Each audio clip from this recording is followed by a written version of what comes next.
শুনিবলৈ ধৈৰ্য আছে? কোৱা তোমাৰ মনটোৱে কি ক'ব খুজিছে? আৰে কোৱা সেই চাৰিটা শব্দ কি? আৰে কোৱা নয়না কোৱা। কি ক'ব কৈ আছা? বিয়াৰ কইনা হ'ম মই।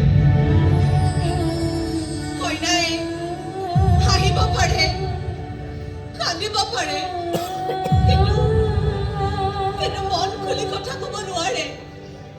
কেৱল পুতলাৰ দৰে মূৰটো পেলাই থাকিব পাৰে। লেকামদনা পুতলা হ'ল মই। মহাজনী, তই এতিয়াও ঘৰলৈ যোৱাই নাই। ইফালে আকৌ মই শুনিবলৈ ৰৈ আছো। কেনে লাগিল নো বিমানৰ লগত কথা পাতি? কচোন ক কি ক'লেনো সি? বম্বেত কেনেকৈ চলিব ফুৰিব লাগিব সেইবোৰকে বুজালে চাগে। আৰু ভালকে বুজিও আহিছে চাগে বুঢ়াটো। ফূৰ্তিতে ক'ত কি কৈ আছে ধৰিবই পৰা নাই নহয় তাই, ধৰিবই পৰা নাই। ফূৰ্তিটো লাগিবই। কোনোফালে যিটো ল'ৰাটো বেয়া নহয়, আৰু ময়োতো চব চাই চিতি ভাবি চিন্তিয়ে ঠিক কৰিছো, যাতে তই সুখী হ'ব পাৰ, যাতে তই হাঁহি হাঁহি জীৱনটো পাৰ কৰিব পাৰ। দেউতা, বিয়াৰ চিঠিবোৰ লাহে লাহে শেষ হৈ আহিছে,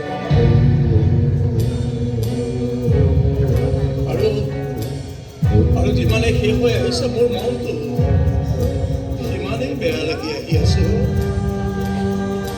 তোক বিদায় দিব লাগিব যে। ঘৰখনটো তই চম্ভালি আছিলি, এতিয়া তই গুচি গ'লে মোৰ হাত এখন ছিঙি যোৱাৰ দৰে লাগে। তথাপি মই সুখী মাজত, মই সুখী। তোক যে উপযুক্ত ল'ৰা এটাৰ হাতত গজাব পাৰিছো। ইমান ভকুত গাঁৱৰ ছোৱালী হৈ তই বম্বেৰ দৰে মায়া নগৰীত থাকিবি, কথাটো ভাবিয়ে কিবা ভাল লাগি যায়।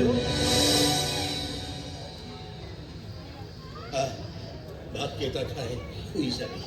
দেউতা, তোমাক মোৰ কথা এটা ক'ব আছিলে। জানো দে তই কি কবি। আমাক এৰি যাব লাগিব কাৰণে তোৰ মনটো বেয়া লাগি আছে নহয় মানে দেউতা। আমাক এৰি থৈ গ'লেও তই কিন্তু সদায় আমাৰ বুকুৰ মাজতে থাকিবি। তই আহিব পাৰ বা নোৱাৰে, কিন্তু মই বছৰেকত এবাৰ হ'লেও বম্বেলৈ যামেই। তোক চাবলৈ যাম, তোৰ মুখত সুখী হ'বলৈ যাম। এই মাজনী আছো না, আজি মই তোৰ লগত মন খুলি কথা পাতি লওঁ। আৰু চাগে সময়ে নাপাব।